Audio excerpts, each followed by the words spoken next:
आज हमारे पास जो दस्तावेज हैं, वो एक ऐसी घटना का विश्लेषण करते हैं जो किसी किसी थ्रिलर फिल्म की कहानी लगती है, लेकिन है बिल्कुल असली। हाँ बिल्कुल। जरा सोचिए, अमेरिकी सेना रातों रात एक दूसरे देश वेनेजुएला पर कब्जा कर लेती है और सिर्फ कब्जा ही नहीं।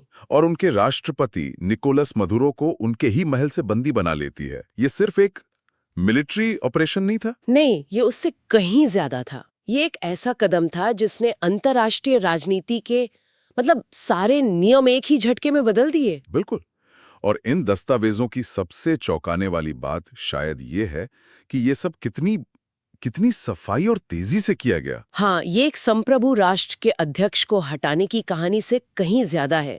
ये भविष्य के ग्लोबल पावर बैलेंस की एक एक डरावनी झलक है। कि जब एक महाशक्ति कुछ करने का फैसला कर लेती है, हाँ, तो फिर नियम, कानून, संप्रभुता, इन सब के कोई मायने नहीं रह जाते। तो आज हम इन्हीं फाइलों को परत दर परत खोलेंगे। हम ये समझने की कोशिश करेंगे कि अमेरिका ने ये कदम उठाया क्यों, इसे अंजाम कैसे दिया गया और सबसे जरूरी, दुनिया भर के देशों की प्रतिक्रिया क्या थी। हाँ, क्योंकि वही प्रतिक्रिया हमें बताती है कि हम किस नई दुनिया में जी रहे हैं। तो चलिए इस पूरे मामले की तह तक चलते हैं। तो सबसे पहला और सबसे बड़ा सवाल, अमेरिका ने ये किया ही क्यों?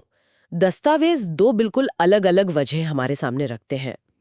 एक तो है वो आधिकारिक कहानी जो दुनिया को बताई गई। हाँ, कि मादुरो एक ड्रग्स तस्कर थे, एक तानाशाह थे। बिल्कुल। आधिकारिक तौर पर अमेरिका ने 3 मुख्य बातें कही।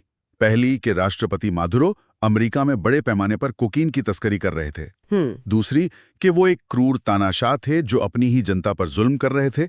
और तीसरी कि अमेरिका का मकसद सिर्फ वेनेजुएला में लोकतंत्र को फिर से बहाल करना है। सुनने में तो ये एक बहुत नेक मिशन जैसा लगता है। हाँ, लगता तो है, लेकिन इन दस्तावेजों में एक CIA रिपोर्ट का भी जिक्र है जो मादुरो के ड्रग्स कनेक्शन को काफी गंभीरता से लेती है।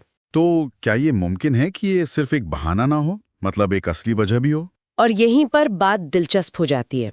दस्तावेज ये नहीं कहते कि ड्रग्स वाली बात पूरी तरह झूठी थी। वो कहते हैं कि ये एक सुविधाजनक सच था। अच्छा, सुविधाजनक सच। हाँ, असली मकसद कुछ और था, कुछ बहुत बड़ा और बहुत पुराना। तेल।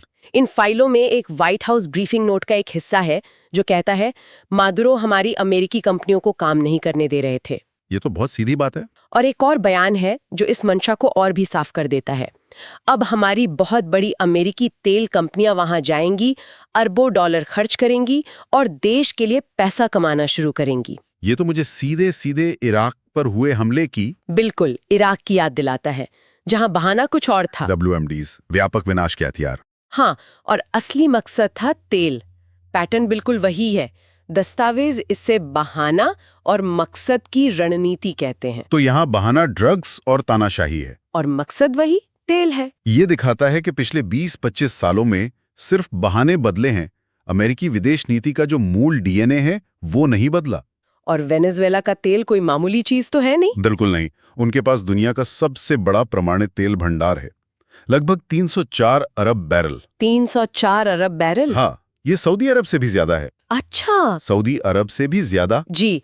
पूर्व राष्ट्रपति ह्यूगो शावेज ने अपने समय में अमेरिकी तेल कंपनियों जैसे एक्सॉन मोबिल और कॉनोको फिलिप्स को देश से बाहर कर दिया था और उनके सारे एसेट्स जब्त कर लिए थे। हाँ, अरबों डॉलर का इंफ्रास्ट्रक्चर जब्त कर लिया इन था। फाइलों में ट्रंप के एक भाषण का हिस्सा है जो सब कुछ साफ कर देता है। वो कहते हैं हम वह बदला लेने के लिए पहुंचे हैं। बदला लेने के लिए पहुंचे हैं। तो मतलब ड्रग्स और तानाशाही की बातें तो बस सतह पर थी, गहराई में सिर्फ और सिर्फ तेल और दशकों पुराना बदला था। बिल्कुल। तो अगर मकसद इतना साफ था तो सवाल उठता है कि इतने बड़े मकसद को इतनी सफाई और तेजी से अंजाम कैसे दिया गया?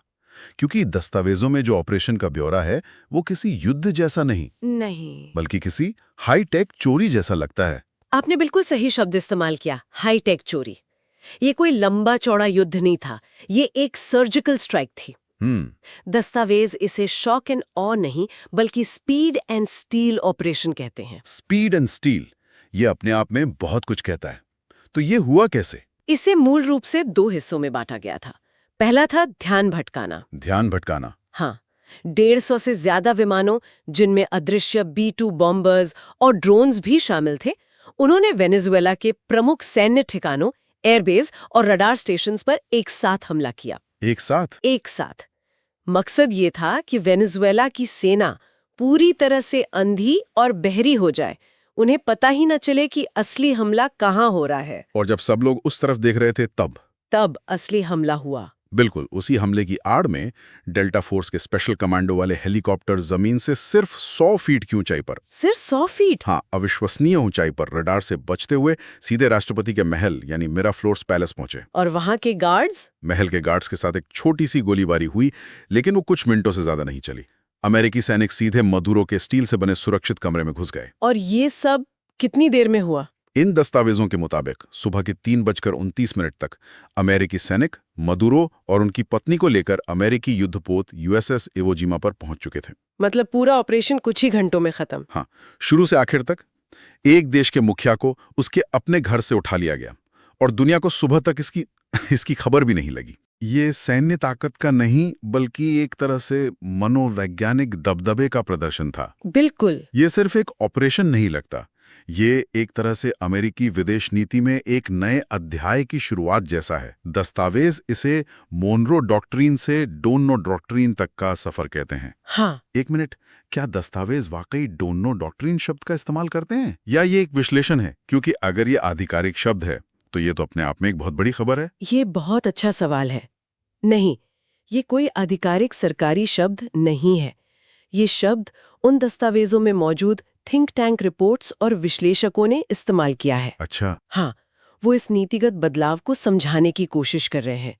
वो कहते हैं कि 1823 का जो मोनरो डॉक्ट्रिन था, हाँ, वो कहता था कि यूरोपीय देश अमेरिकी महाद्वीपों से दूर रहें, हम आपके मामलों में दखल नहीं देंगे, आप हमारे मामलों में दखल न दें। ये नॉन इंटरफियरेंस यानी हस्तक्षेप न करने की नीति थी। मतलब तुम अपनी सीमा में रहो, हम अपनी सीमा में रहेंगे। सही कहा। लेकिन डोनोरो डॉक्ट्रिन, जो दस्तावेजों के अनुसार ट्रंप युग की देन है, इसका ठीक उल्टा है। उल्टा? हाँ, इसका सिद्धांत है अमेरिका फर्स्ट, या कह सकते हैं जिसकी लाठी उसकी भैंस। इसका लक्ष्य है कि जहां भी अमेरिकी कंपनियों के हित हों, वहां सीधे हस्तक्षेप करो, चाहे इसके लिए किसी देश पर कब्जा ही क्यों ना करना पड़े। तो नीति नॉन इंटरफेरेंस से बदलकर डायरेक्ट मिलिट्री इंटरवेंशन हो गई है। बिल्कुल, सीधा सैन्य हस्तक्षेप। ये अमेरिकी विदेश नीति की किताब को फाड़कर फेंकने जैसा है। इतना बड़ा कदम उठाने के बाद दुनिया चुप तो नहीं बैठी होगी। मुझे लगता है कि असली कहानी तो अमेरिका के इस कदम के बाद हुई प्रतिक्रियाओं में छुपी है। और प्रतिक्रियाएं बहुत कुछ बताती हैं। इन्हें हम 3 हिस्सों में देख सकते हैं। पहला हिस्सा था पश्चिमी देशों का, जो या तो चुप थे या दबी जुबान में समर्थन कर रहे थे। यूरोपीय यूनियन ने एक बहुत ही सुरक्षित बयान दिया कि वे स्थिति पर करीब से नजर रख रहे हैं और अंतर्राष्ट्रीय कानून का सम्मान होना चाहिए। लेकिन अमेरिका का नाम लेकर निंदा नहीं की। बिल्कुल नहीं। पर फ्रांस के राष्ट्रपति इमैनुअल मैक्रों तो एक कदम आगे निकल गए। हाँ, उनका बयान तो चौंकाने वाला था। उन्होंने कहा, वेनेजुएला के लोग बहुत खुश होंगे क्योंकि उन्हें आज तानाशाही से मुक्ति मिली है। ये तो सीधे सीधे अमेरिकी कार्रवाई का समर्थन था। ये एक तरह से हरी झंडी थी। ये दिखा रहा था कि पश्चिमी देश इस मुद्दे पर एक साथ हैं। और यूनाइटेड किंगडम? यूके के प्रधानमंत्री ने तो ऐसा अभिनय किया जैसे उन्हें कुछ पता ही ना हो। उन्होंने कहा, मुझे कोई जानकारी नहीं है, मैं पहले पूरी जानकारी लूंगा फिर बताऊंगा। ये कूटनीतिक चुप्पी भी एक तरह का समर्थन ही हुई। बिल्कुल। तो ये तो पश्चिमी देशों का हाल था, लेकिन असली कहानी तो अमेरिका के 2 सबसे बड़े प्रतिद्वंद्वियों रूस और चीन की प्रतिक्रिया में है, जिन्हें दस्तावेज कागजी शेर कहते हैं। और ये उपाधि उनकी प्रतिक्रिया देखकर बिल्कुल सही लगती है। रूस ने गहरी चिंता और निंदा जैसे भारी शब्दों का इस्तेमाल किया। उन्होंने अमेरिका से मादुरो को रिहा करने का आग्रह किया। सोचिए, आग्रह। कोई धमकी नहीं। कोई धमकी नहीं, कोई जवाबी कार्रवाई की चेतावनी नहीं।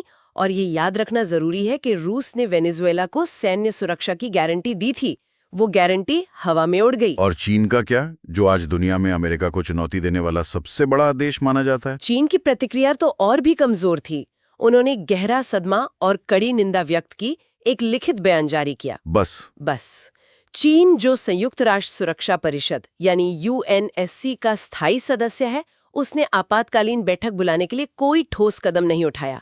उनकी सारी प्रतिक्रिया सिर्फ कागज पर और शब्दों तक ही सीमित रह गई। ये वाकई हैरान करने वाला है। इन दस्तावेजों में एक मजेदार किस्सा है। जब यूएन में इस पर बहस हो रही थी तो अमेरिकी राजदूत ने कथित तौर पर रूसी राजदूत से कहा, आपके गारंटी की स्याही अभी सूखी भी नहीं थी। ओह, ये दिखाता है कि पर्दे के पीछे का माहौल कितना तनावपूर्ण और एक तरफा था। बिल्कुल। और इस सब के बीच भारत, दुनिया का सबसे बड़ा लोकतंत्र, हमारा क्या रुख था? ये एक मुश्किल कूटनीतिक स्थिति रही होगी, है ना? मुश्किल स्थिति तो थी, लेकिन इन फाइलों के मुताबिक भारत का रुख निराशाजनक था। निराशाजनक? हाँ, भारत की तरफ से एकमात्र कार्रवाई ये हुई कि वेनेजुएला में रहने वाले भारतीय नागरिकों के लिए एक एडवाइजरी और हेल्पलाइन नंबर जारी किया गया। बस इतना ही? बस। सरकार की ओर से इस घटना पर कोई भी आधिकारिक बयान नहीं आया, न समर्थन न विरोध, पूरी चुप्पी। मतलब हमने कोई पक्ष ही नहीं लिया? बिल्कुल। और दस्तावेजों का विश्लेषण कहता है कि इस चुप्पी ने भारत को वैश्विक मंच पर एक कमजोर और दिशाहीन खिलाड़ी के रूप में प्रस्तुत किया। विश्लेषण ये भी कहता है कि ठीक है, भारत शायद अमेरिका या रूस का पक्ष नहीं ले सकता था, लेकिन कम से कम अंतर्राष्ट्रीय कानून और संप्रभुता के सिद्धांत का पक्ष तो ले ही सकता था। हाँ, यूएन चार्टर का पक्ष ले सकता था, पर ऐसा नहीं हुआ। ये चुप्पी वाकई बहुत कुछ कहती है और ये हमें सीधे संयुक्त राष्ट्र जैसी अंतर्राष्ट्रीय संस्थाओं की भूमिका पर ले आती है। इस पूरी घटना में यूएन कहाँ था? यूएन वहीं था जहां वो हमेशा ऐसे संकटों में होता है, बेबस और लाचार। तो मतलब कोई एक्शन नहीं लिया गया? यूएन के महासचिव एंटोनियो गुटेरेस ने कहा कि वो गहराई से चिंतित हैं और अंतर्राष्ट्रीय कानून का सम्मान नहीं किया गया है। उन्होंने बातचीत और मानवाधिकारों के सम्मान की अपील की, लेकिन ये सब खोखली बातें थीं। तो क्या यूएन चार्टर सिर्फ कमजोर देशों के लिए? क्योंकि उसका आर्टिकल 24 तो साफ साफ किसी देश की संप्रभुता के खिलाफ बल के उपयोग पर रोक लगाता है। आपने बिल्कुल सही नब्ज पकड़ी है। ये घटना यूएन की पूरी विफलता और अप्रासंगिकता को दर्शाती है।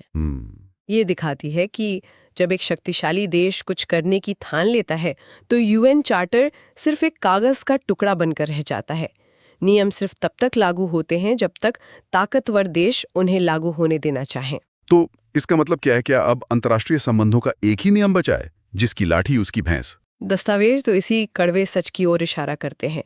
अमेरिका ने दुनिया को एक नया प्लेबुक, एक नई मिसाल दी है। एक नया तरीका? हाँ, कि अगर कोई देश आपके आर्थिक या रणनीतिक हितों के खिलाफ जाता है तो बातचीत, कूटनीति या प्रतिबंधों का लंबा इंतजार मत करो। बस उसके नेता को हटा दो और देश पर कब्जा कर लो। ये एक बहुत ही खतरनाक मिसाल है। बहुत ज्यादा। और ये कुछ बहुत परेशान करने वाले सवाल भी खड़े करता है कि अब आगे कौन? अगर अमेरिका ये कर सकता है तो दूसरे क्यों नहीं? हाँ, और दस्तावेज इन्हीं सवालों के साथ हमें छोड़ते हैं। क्या रूस ज़ेलेंस्की को हटाने के लिए इसी तरीके का इस्तेमाल करेगा? क्या चीन ताइवान पर रातों रात इसी तरह कब्जा कर लेगा? क्या इजराइल ईरान के सर्वोच्च निकाय के साथ ऐसा ही कुछ करेगा? हाँ, इसका मतलब है कि छोटे और कमजोर राष्ट्रों के लिए संप्रभुता का अब कोई खास अर्थ नहीं रह गया है। सही कहा। अब संप्रभुता एक विशेषाधिकार बन गया है जो सिर्फ उन देशों के पास है जिनके पास सैन्य और आर्थिक ताकत है। दूसरों के लिए ये सिर्फ एक शब्द है। बिल्कुल। तो जैसा कि हमने इस पूरी चर्चा में देखा, ये सिर्फ वेनेजुएला पर कब्जे की कहानी नहीं है, ये घोषणा है, एक नए विश्व नियम की घोषणा। हाँ, और इसे साबित करने के लिए दस्तावेज एक बहुत ही सांकेतिक घटना का जिक्र करते हैं जो इस ऑपरेशन के तुरंत बाद हुई। हाँ, मैंने भी वो पढ़ा। इस घटना के तुरंत बाद ट्रंप के एक सलाहकार की पत्नी ने ग्रीनलैंड पर अमेरिकी झंडा लगाकर ट्वीट किया। हाँ, ये एक बहुत अजीब लेकिन शक्तिशाली संकेत है। ये तो बहुत ही शक्तिशाली संकेत है। ये बताता है कि अमेरिकी विस्तारवाद की कोई सीमा नहीं है, चाहे वो तेल के लिए लैटिन अमेरिका हो या संसाधनों के लिए आर्कटिक। दस्तावेज इस एक गहरे और परेशान करने वाले विचार के साथ समाप्त होते हैं कि जब अंतर्राष्ट्रीय कानून चुप हो जाता है और ताकतवर देश अपनी मनमानी करने लगते हैं तो दुनिया का कोई भी कोना सुरक्षित नहीं रहता। और ये एक ऐसा विचार है, इस पर हम सभी को गंभीरता से सोचना चाहिए कि हम किस तरह की दुनिया की तरफ